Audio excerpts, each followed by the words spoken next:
Moradia é um tema muito sensível, né? A gente vê em sucessivas campanhas presidenciais, por exemplo, quando se fala em colocar em risco um programa como Minha Casa Minha Vida, o apelo que temos a sensação que isso tem na definição de um voto. No entanto, quando a gente fala de moradia, deveríamos estar tratando de uma política de Estado e não de governo, né? Então, eu queria começar a nossa entrevista dessa perspectiva. Por que é difuso ainda para o cidadão essa noção de que esse é um direito de Estado, até mesmo na reivindicação do exercício desse direito, né? Sendo que moradia foi justamente o mote que criou esse núcleo de pesquisa da UNB, né? Como é que pode isso ainda, depois de mais de 2 décadas, ainda ser uma questão que não está clara para o cidadão? Bom, Tânia, primeiro eu queria agradecer pela oportunidade de estar aqui, agradecer também ao professor Zé Geraldo, que é nosso grande incentivador.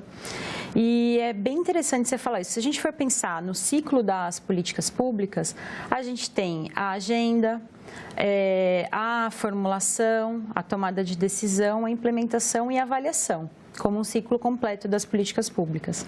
Quando a gente fala que a gente tem uma política de governo, normalmente essa política, ela não passa pelo ciclo completo das políticas públicas. Então, ela vai partir de uma necessidade de dar uma resposta para uma agenda e vai para a implementação. Então, ela tem um ciclo mais sumário, mais resumido, algo que vai ser menos perene no tempo e que muito provavelmente vai ter a suscetibilidade e a probabilidade de mudar, conforme a gente vai ter a mudança de governo.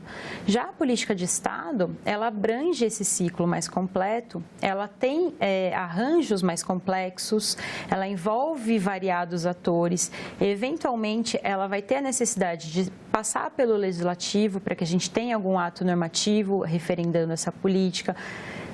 Muito certamente vai ter uma análise, né, um levantamento de dados, uma avaliação de cenário, ou seja, com elementos que façam com que essa política seja mais consolidada. E o que é essencial para que a gente tenha essa caracterização, que é o controle social.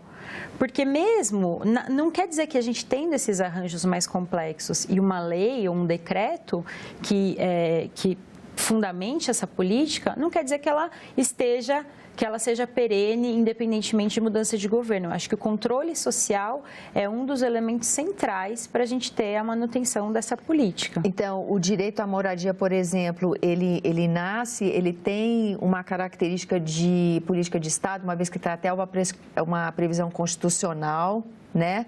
Mas a consolidação desse direito passa pelas políticas de governo. É através das políticas de governo que se consolida uma política de Estado.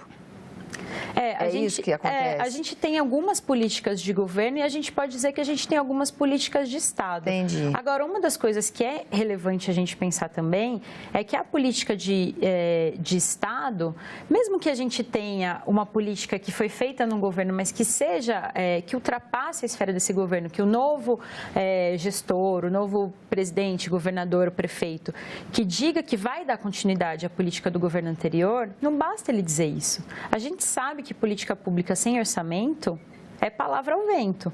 Então, a gente precisa, prévio a dizer simplesmente que vai manter a política, é priorizar e destinar orçamento. Então, mais do que o anúncio em si, de uma vontade, uma intenção, você tem que ter uma estratégia de implementação, né? Com certeza.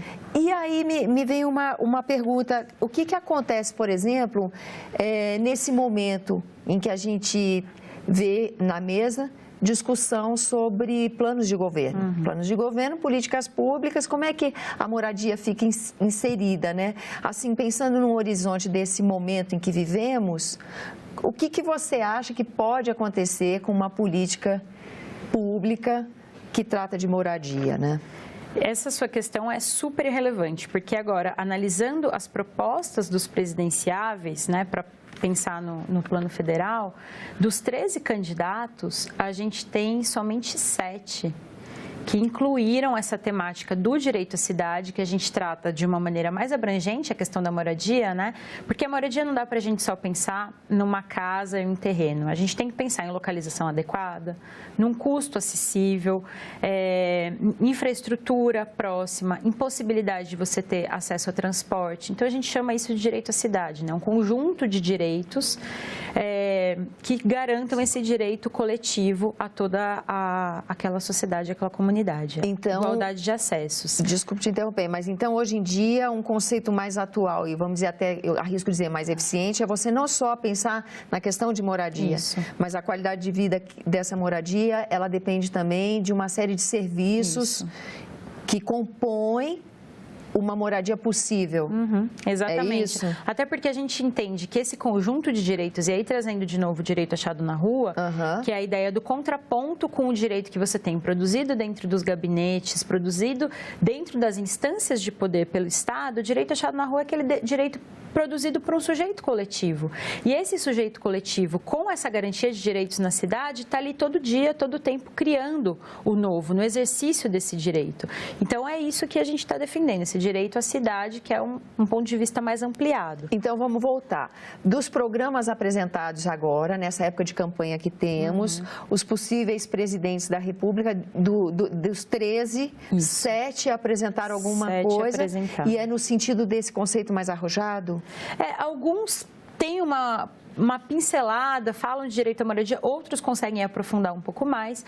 O que me chamou a atenção é que alguns deles tratam de uma questão que está super candente agora, que é a questão do saneamento básico.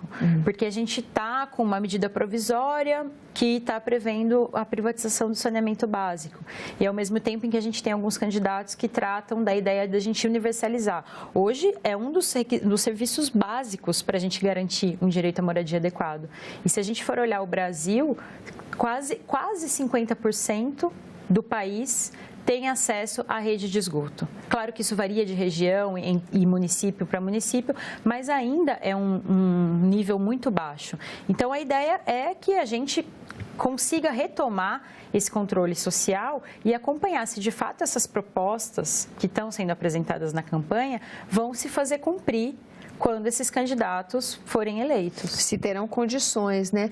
O que, através da pesquisa, você poderia dizer que são os desafios da questão da moradia no Brasil? O que hoje se apresenta como desafiador?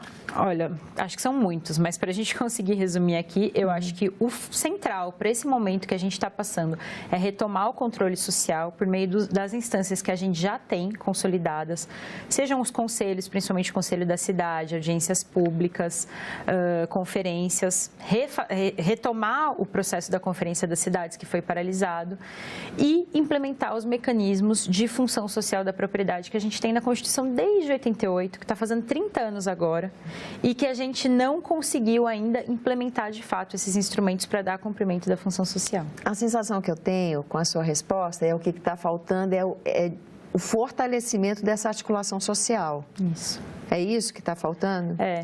Mas não só também deixar essa responsabilização da sociedade civil, porque a gente sabe que muito disso, muitas vezes, o próprio poder público tem uma restrição, uma resistência em trazer esses instrumentos, trazer a população para perto para debater as políticas públicas. O que a gente tem de horizonte?